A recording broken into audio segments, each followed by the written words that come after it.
பொன்னிறத்து மெல்லிடையில் பூவாட பொன்னிறத்தின் மெல்லிடையில் பூவாட பொட்டு வைத்த வண்ண முகம் நீராட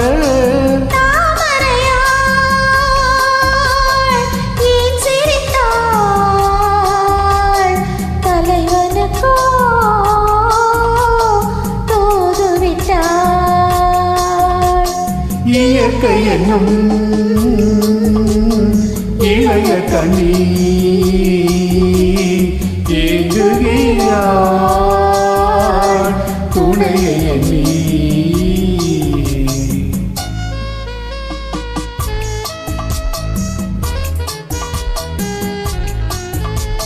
தலையை விரித்து தென்னை போராடுதோ எதனை நினைத்து இளநீராடு